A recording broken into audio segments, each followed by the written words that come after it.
retrouver sur le plateau de la vie des diocèses. En l'occurrence, nous nous intéressons aujourd'hui à un diocèse un peu particulier qui concerne les Arméniens catholiques de France.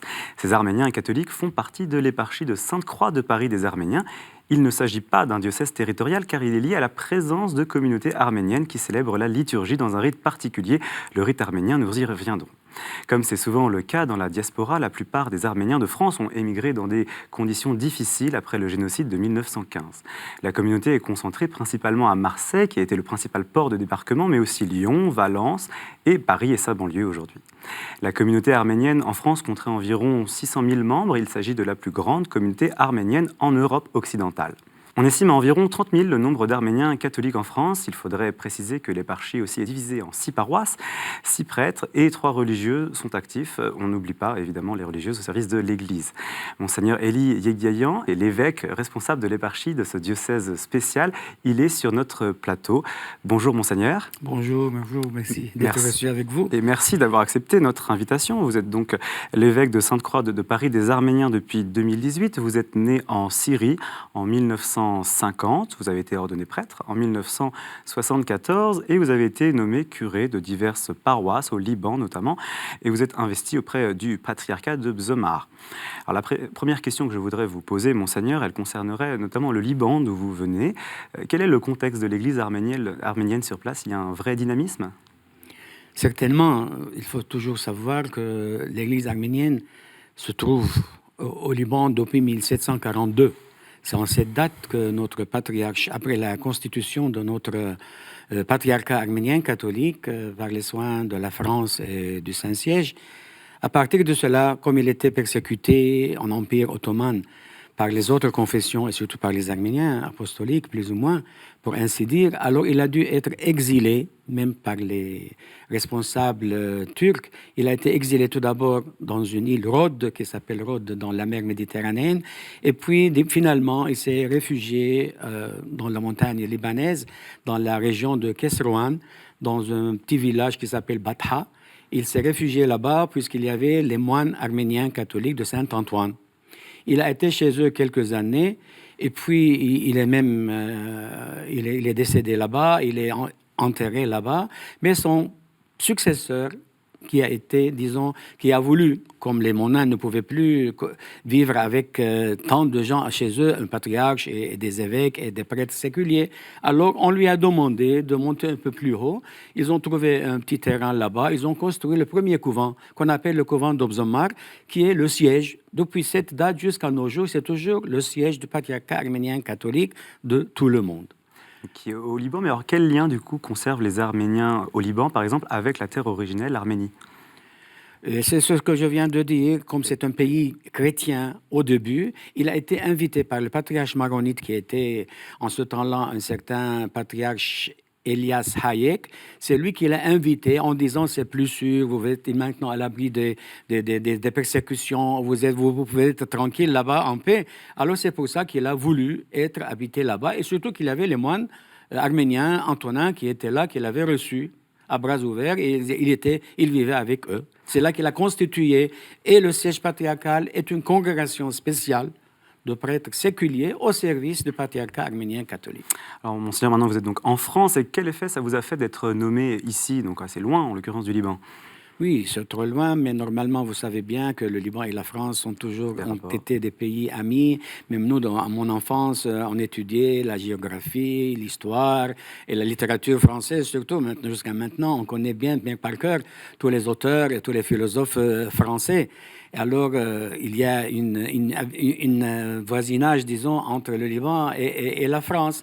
Et beaucoup de Libanais, déjà arméniens, parlent bien le français, puisque nos écoles arméniennes catholiques, spécialement, enseignent la langue française. Elles sont francophones, tandis que les Arméniens apostoliques, plutôt, ils préfèrent enseigner l'anglais, je ne sais pas pour le rapport avec peut-être les États-Unis, avec les autres églises, mais les nôtres ont toujours choisi, toutes les écoles que nous avons eues, 6, 7, 8 écoles au Liban, toutes nos écoles enseignaient la langue française comme troisième langue, après l'arménien, l'arabe et le français, c'était la troisième langue.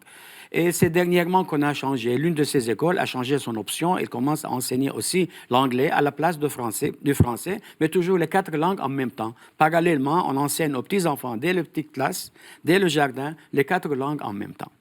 Alors, comment vous portez du coup cette charge en France, en l'occurrence La charge en France est tout à fait différente, comme je viens de dire. Là-bas, tout d'abord, disons, le travail pastoral est tout à fait différent. Notre ministère, là-bas, nous avons besoin, les gens plutôt, nos fidèles, ont besoin de n'importe quoi. Ils s'adressent à leurs prêtres, à leurs curés, pour tous les besoins qu'ils ont. Par exemple, pour les baptêmes, pour les sacrements, et aussi pour trouver du travail, lorsqu'ils ont en difficulté sociale. Alors, ils s'adressent toujours à leur curé, Et nous avions aussi beaucoup d'écoles. Moi, j'étais à côté à part que j'étais, disons, curé, j'ai été aussi directeur de plusieurs écoles chez nous, 2, 3 écoles, et j'enseignais presque jusqu'à mes dernières années, j'enseignais la catéchèse dans plusieurs écoles en même temps, et j'étais l'aumônier aussi des élèves que j'accompagnais dans leur formation religieuse, liturgique, ecclésiastique, etc. Alors j'avais beaucoup de contact avec les gens, tandis qu'ici, non, on est privé de tout ça. Tout d'abord, on n'a pas une école, puis c'est l'État qui s'occupe de tout, c'est-à-dire les fidèles n'ont besoin de nous que lorsqu'ils viennent en France. Ils ont besoin peut-être d'avoir un certificat de bonne conduite, d'être acceptés, qu'ils sont catholiques, qu'ils peuvent être inscrits dans des écoles catholiques de sœurs ou bien de religieux. Alors, en ce cas-là, ils ont besoin de nous. Et au début, puis lorsqu'ils sont bien mis à place, alors ils n'ont plus besoin de leur église. Alors, plus ou moins, ils s'éloignent un peu de l'église. Un contact un peu difficile, justement, nous allons y revenir. Monseigneur, le 12 janvier dernier, vous avez célébré la fête de l'Épiphanie dans votre cathédrale. L'Épiphanie, ça n'a pas exactement le même sens que pour l'Église latine, nous y reviendrons. C'était un temps fort, un temps de rencontre et aussi de transmission pour les plus jeunes. Nous avons suivi notamment une communauté, une famille arménienne, les Gabro, qui s'est rendue à la célébration. Ils ont accepté de témoigner de la place de leur foi devant notre caméra. Ce dimanche est un jour particulier pour cette famille arménienne de la région parisienne. Angelo, le plus âgé des 3 enfants, est chargé aujourd'hui de porter la croix lors de la messe pour l'épiphanie orientale. Alors au petit déjeuner, on répète. T'as retenu la phrase? Voici quoi? l'agneau de Dieu qui enlève le péché du monde. Voici l'agneau de Dieu. Voici l'agneau de Dieu qui enlève le péché du monde. Voilà, excellent, excellent. La famille de Julien Gabro a autrefois fui le massacre des Arméniens de 1915. Au fil des décennies, ils se sont dispersés de la Syrie au Liban, puis en France où Julien est arrivé il y a près de 20 ans. Alors pour ce père de famille, la transmission de ses racines est primordiale et elle se fait principalement à travers la religion et l'Église arménienne. Les familles arméniennes, ils ont toujours vécu une histoire assez marquante depuis des années. Et il ne faut pas qu'ils oublient qu'ils sont des Arméniens, mes enfants, et on essaie de les apprendre peut-être la langue dans l'avenir et l'histoire. Et on assiste à la messe pour voir, assister à la culture, à la messe arménienne. Lorraine, la maman, est, elle, libanaise maronite. Le couple se retrouve donc dans l'éducation catholique de leurs 3 enfants. J'ai de la chance d'épouser Lorraine aussi, qui a appris comme moi d'ailleurs. On a été élevés, éduqués dans des familles chrétiennes, pratiquantes.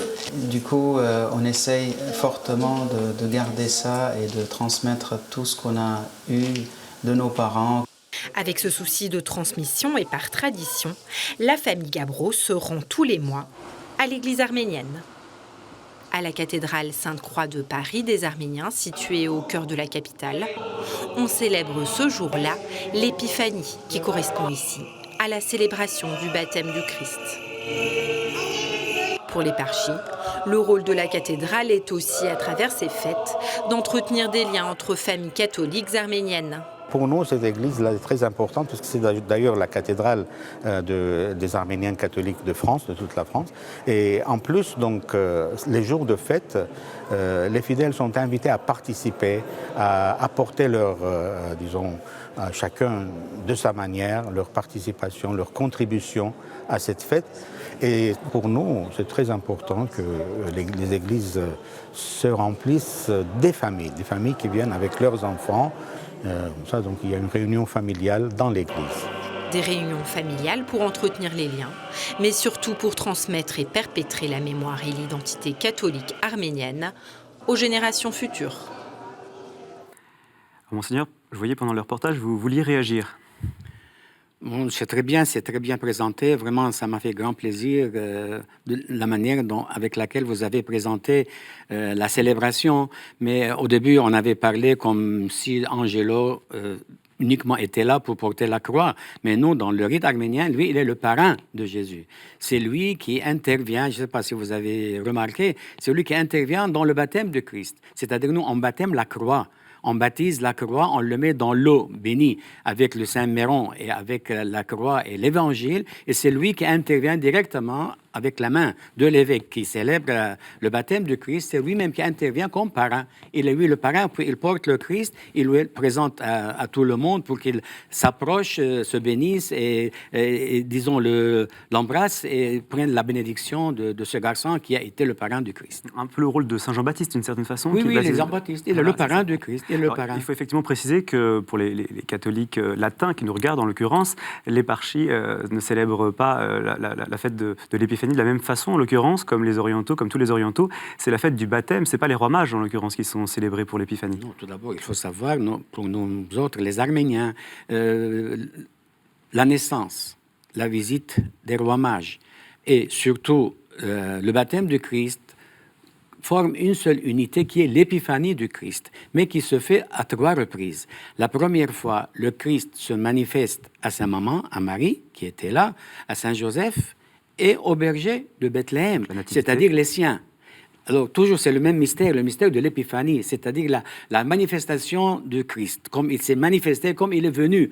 C'est-à-dire le mystère de son incarnation, de devenir homme, passe par 3 phases. À la première phase, il se manifeste à ses parents, à la Sainte Vierge, à Saint-Joseph et les habitants de Bethléem. En deuxième phase, il se manifeste au roi mage, qui était païen, qui représentait les autres peuples. Même certains disent qu'il y avait un roi arménien parmi eux, qui sont venus de l'Orient pour connaître, pour exprimer leur foi et leur, disons, adoration de Christ. Ils sont venus là, il est manifesté à eux. Et c'est la 3e phase de la manifestation de Christ, c'est son baptême, lorsqu'il s'est manifesté au peuple juif, aux scribes, aux pharisiens qui étaient là. Alors, les officiels du peuple juif étaient là pour avoir la manifestation de Christ.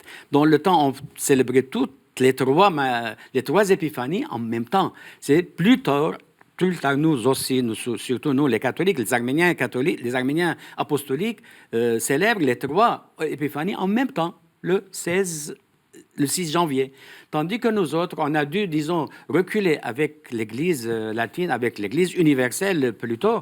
Nous avons dû reculer la naissance pour le 25 décembre pour avoir la possibilité, comme c'était déjà le cas en Palestine, on ne pouvait pas se trouver le même jour et à Bethléem et aussi au Jourdain. C'est pour ça qu'ils ont un peu différé la date de la naissance, ils l'ont séparé de la date de son baptême qui devait se trouver, avoir lieu sur le fleuve du Jourdain. Donc une adaptation de l'Église arménienne aux réalités de l'Église universelle. C'est pour ça, moi je dis toujours aux Arméniens, nous avons la chance et nous avons la grâce de pouvoir célébrer ces 3 épiphanies durant 15 jours.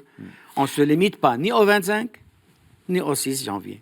Alors, vous me parliez tout à l'heure, Monseigneur, de la difficulté de faire venir les Arméniens catholiques une fois qu'ils sont installés en France, en l'occurrence. Il y a peut-être une faible pratique. Donc, c'est une difficulté vraiment, ça, pour l'éparchie, de comment les rejoindre. Est-ce que vous avez des solutions, des choses que vous essayez de mettre en œuvre pour parler aux Arméniens catholiques? Oui, la difficulté est plutôt qu'ils habitent loin. Nous n'avons pas, disons, une agglomération des Arméniens catholiques dans une seule place, dans un seul lieu. Ils sont éparpillés partout à Paris et en banlieue. Alors, c'est pour ça qu'ils ont difficulté d'arriver au centre, surtout certains dimanches où les routes sont fermées, Paris respire, il y a des manifestations, il y a des problèmes de trafic, etc. Alors, c'est ça qui crée un peu de difficultés de garage, de parking aussi. Ça aussi, ça influe beaucoup. Beaucoup de familles, ils arrivent devant l'église, ils tournent tout autour pour trouver, disons, une place pour garer leur voiture, ils n'arrivent pas à trouver, ils rentrent chez eux. Alors, c'est pour ça qu'ils préfèrent aller dans les églises plus proches de chez eux. S'ils sont vraiment des catholiques pratiquants, convaincus, ils vont dans les églises françaises. Et ceux qui plutôt aiment les messes, disons, arméniennes, classiques, traditionnelles, ils fréquentent les églises apostoliques ou peuvent les églises plus proches de chez eux, normalement. Ce ne sont pas forcément, en l'occurrence, catholiques. Non. Alors, Monseigneur, je vous propose de passer à un autre point qui vous tient à cœur, en l'occurrence. Il s'agit du catéchisme. Nous avons rencontré le père Bedros et un parent qui témoigne de l'importance de la transmission de la foi aux enfants arméniens. C'est les familles qui viennent nous demander. Ils disaient, nous, on a grandi avec ce catéchisme-là. On connaît toute l'histoire de notre Bible grâce à cette cours de catéchisme. On veut bien que nos enfants, ils connaissent ça. Donc j'amène mes enfants au catéchisme depuis 3 semaines parce que l'éducation religieuse est très importante dans notre culture, identité, héritage. Et surtout, le lieu, c'est important que nous sommes à Paris, la proximité aussi joue. Et bien sûr, c'est l'assurance que nous avons aux prêtres et au clergé de cette Église. Alors, Monseigneur, on sait que c'est un vrai enjeu, le catéchisme. Vous-même, vous avez été membre d'une commission pour l'enseignement catéchétique à Beyrouth. Comment on pourrait faire en sorte qu'un cours de catéchisme soit vraiment réussi, selon vous, pour intéresser les enfants ? Moi, au début, lorsque je faisais des cours de catéchèse aux classes primaires et élémentaires, au Liban, j'avais commencé dans les années 76, 77, 78. J'étais professeur dans les classes primaires plutôt. Alors, en ce temps-là, il n'y avait pas, ni les télévisions aussi étaient rarement, on se trouvait dans les écoles. On utilisait la méthode du slide. C'est-à-dire les photos fixes qu'on montrait sur le mur. Et alors, les élèves, ils pouvaient suivre le cours de catéchèse. On leur montrait, par exemple, le baptême du Christ et on leur expliquait de quoi il s'agit. Ils étaient très intéressés.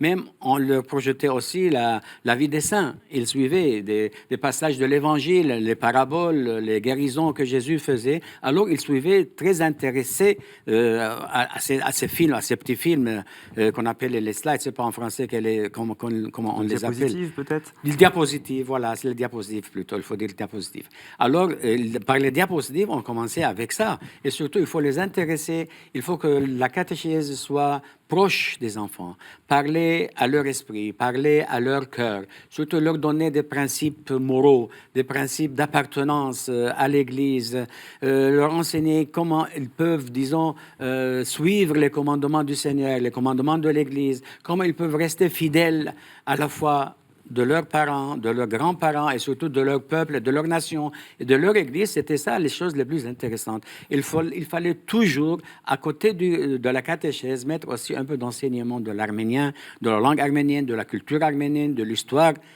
arménienne. C'est de cette manière qu'on les intéressait, alors ils s'approchaient beaucoup plus. On comprend que c'est extrêmement lié, cette question-là, la foi arménienne et la culture et la langue, tout ça, ça forme un tout vraiment pour les Arméniens. Déjà, nos ancêtres, à peine qu'ils construisaient une église, à côté, ils faisaient une petite école. Alors, Monseigneur, aussi, il est question aussi d'une certaine façon d'intégration pour la communauté arménienne en France, une intégration réussie, mais cette intégration pose aussi d'une certaine façon un risque pour la communauté arménienne, celle de perdre d'une certaine façon les valeurs. Il y a beaucoup d'Arméniens qui finalement ne parlent plus l'arménien en France. Oui, ça c'est vrai. Ça, c'est vrai, ils sont inculturés dans le pays où ils sont. Ils s'adaptent très facilement, les Arméniens, comme ils ont la possibilité de parler plusieurs langues, avoir une mentalité ouverte envers tout le monde. C'est pour ça qu'ils s'inculturent directement dans le pays où ils habitent. Même non seulement en France, même aussi aux États-Unis, en Australie, au Canada, dans tous les pays où on trouve des Arméniens. Ils sont très bien d'ailleurs adaptés, ils participent à la vie du pays où ils sont, même en politique aussi. Nous avons presque partout, dans tous les pays où nous avons une diaspora arménienne, nous avons des représentants dans les parlements, dans les sénats, dans le gouvernement de plusieurs pays où il y a des Arméniens. Ils s'adaptent facilement. Ils ont la possibilité d'être toujours moyen de réconciliation, moyen, disons, d'être arbitre dans les difficultés, dans les problèmes. Est-ce qu'il n'y a pas un risque?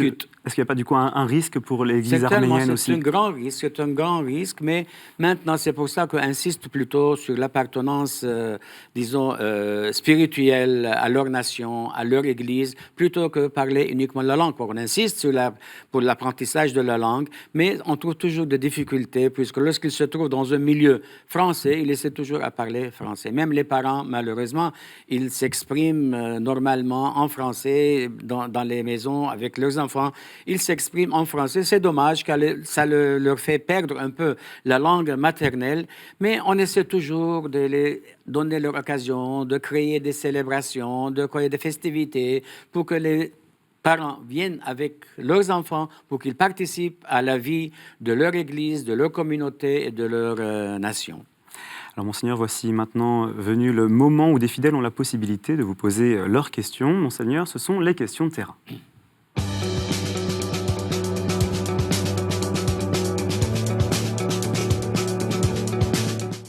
Et pour la première question, nous écoutons tout d'abord Léna. Bonjour, cher Monseigneur. Que pensez-vous de faire pour attirer plus les jeunes à notre église, à notre paroisse, en ce moment difficile que les jeunes ils commencent à éloigner, très éloigner de l'église, de l'âme de Jésus-Christ? Merci pour votre réponse. Certainement, déjà, comme vous voyez, c'est très difficile de pouvoir traiter avec les jeunes en ce temps-là, mais on essaie toujours de créer, de les faire participer aux célébrations liturgiques, de leur donner un rôle vraiment actif dans les célébrations de la liturgie et de leur demander aussi de pouvoir venir participer directement aux célébrations liturgiques. Et même à côté de l'institution de l'enseignement, de la catéchèse pour les enfants, en même temps aussi, on prévoit des cours, des conférences pour les jeunes pour qu'ils puissent venir s'exprimer, poser leurs questions, poser leurs difficultés. Et comme ça, il y aura l'évêque ou bien les prêtres, les curés qui sont là pour les aider, pour les illuminer et les accompagner dans leurs difficultés. Une bonne formation, après, permet aux chrétiens de s'impliquer dans la vie. De s'impliquer dans la vie. Et surtout, on essaie toujours, on crée des associations, on crée des comités où les jeunes doivent avoir, disons, leur rôle primordial pour qu'ils puissent avoir un rôle vraiment actif dans l'Église. Et maintenant, on écoute Adrien qui vous questionne sur la dynamisation de votre communauté. Monseigneur, donc ça fait pratiquement 2 ans que vous êtes en France parmi nous. Vous avez été très dynamique ces 2 dernières années. Que pensez-vous qu'on peut faire encore pour améliorer la vie des Arméniens catholiques à Paris et en généralement en France ?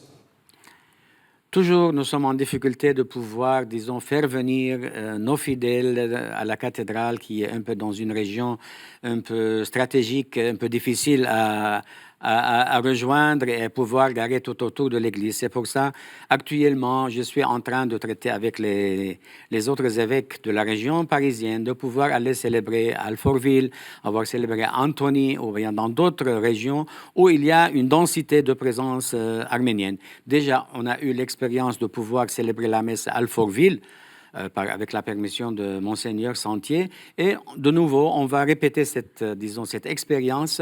On va essayer de pouvoir célébrer chaque premier dimanche du mois dans une église à Alfortville où il y a vraiment une présence assez consistante de nos fidèles. Donc il y a une vraie collaboration des autres diocèses catholiques latins? Oui, vraiment. Nous avons une très bonne collaboration, très intime et très active avec les évêques du lieu tout autour, même avec Monseigneur l'archevêque, Monseigneur Michel Aupetit, avec les autres évêques et ses auxiliaires aussi, comme aussi les évêques de la région parisienne. Nous avons toujours des relations très aimables. Je participe à la conférence des évêques de France et je participe dans les commissions. Par exemple, il y a dans quelques jours, nous avons une réunion de la commission de l'accueil des orientaux qui viennent du Moyen-Orient. Alors nous allons traiter ce sujet-là à la conférence des évêques avec la collaboration de l'œuvre d'Orient qui ont un très grand rôle, disons, dans ce sujet-là. Alors on va avoir une réunion avec les évêques français, avec les responsables de l'immigration et même en même temps aussi avec les responsables de l'œuvre d'Orient et quelques évêques orientaux aussi des autres églises. Donc, il y a une vraie intégration dans l'Église de France. Monseigneur, avant de se quitter rapidement, est-ce que vous pouvez nous dire quelle grande échéance il y aurait pour le diocèse arménien, une grande date à venir peut-être dans l'année pour votre communauté ? Nous cherchons toujours à créer ces occasions de pouvoir, disons, un peu sensibiliser nos fidèles pour qu'ils puissent participer aux grandes festivités. Pour nous, normalement, à part les grandes fêtes de l'Église, comme vous savez bien, dans la liturgie arménienne, nous avons 5 grandes fêtes qu'on appelle des fêtes patronales ou bien signoriles. En cette occasion, nous célébrons, disons, la messe solennelle dans nos cathédrales, dans nos églises, et le lendemain, c'est toujours la commémoration des défunts. Le lendemain de ces 5 grandes fêtes signoriles ou bien patronales. À côté de ça, nous avons aussi nos célébrations plutôt nationales. Nous avons la fête de Saint-Vartan, qui a été le héros qui a combattu dans ce temps-là, dans l'année 451, déjà au début du 5e siècle, il a combattu contre les Perses qui voulaient obliger les chrétiens, les Arméniens à renier le Christ et s'aliéner avec les Perses, à adorer le soleil ou bien le feu ou autre chose. Alors, ils ont été les premiers héros, les premiers, disons, qui se sont sacrifiés pour la liberté de conscience, pour la liberté de religion, déjà au début du 5e siècle. Et puis, il y aura aussi une autre célébration qui est primordiale pour nous autres, le 24 avril. C'est la commémoration du génocide de nos ancêtres, de nos aïeuls, qui ont été massacrés à cause de leur religion et de leur appartenance à la nation arménienne. Alors, ça aussi, pour nous, le 24 avril, c'est une occasion primordiale pour un peu sensibiliser nos fidèles et surtout les jeunes. Par exemple, on célèbre la messe le dimanche le plus proche du 24 à Paris. Donc, normalement, on l'a célébré à Notre-Dame de Paris, mais cette année, on va avoir disons, la possibilité de la célébrer à Saint-Sulpice, comme c'est déjà d'habitude pour les autres célébrations. En même temps, nous allons avoir aussi une célébration à Marseille, nous allons avoir une célébration à La Fourvière, à Lyon, et aussi l'année passée, on a eu aussi une célébration à Béziers, où il y avait une petite communauté arménienne qui nous ont appelés pour célébrer le 24 avril la commémoration du génocide. Et cette année, on est déjà invité dans le diocèse de Limoges. L'évêque qui m'a contacté et nous a demandé d'aller célébrer ou d'aller participer à une messe latine avec des chants arméniens. La chorale de Limoges va chanter les chants arméniens liturgiques. Une vraie participation sur tout le territoire. Et il y a beaucoup d'autres occasions. On cherche toujours, nous avons nos fêtes champêtres dans chaque paroisse, dans chaque ville. Il y a beaucoup d'occasions dans lesquelles on cherche toujours un peu de sensibiliser, de les faire venir. Voilà. Comme on dit en latin. On crée de ces occasions pour les sensibiliser, pour les faire venir à l'Église. Merci, Monseigneur, d'avoir accepté notre invitation. L'émission se termine. Cette émission, en l'occurrence, est à retrouver sur Internet en replay sur le site de KTO, mais aussi sur les divers réseaux sociaux, Facebook, Twitter et YouTube. Merci pour votre fidélité et à la semaine prochaine.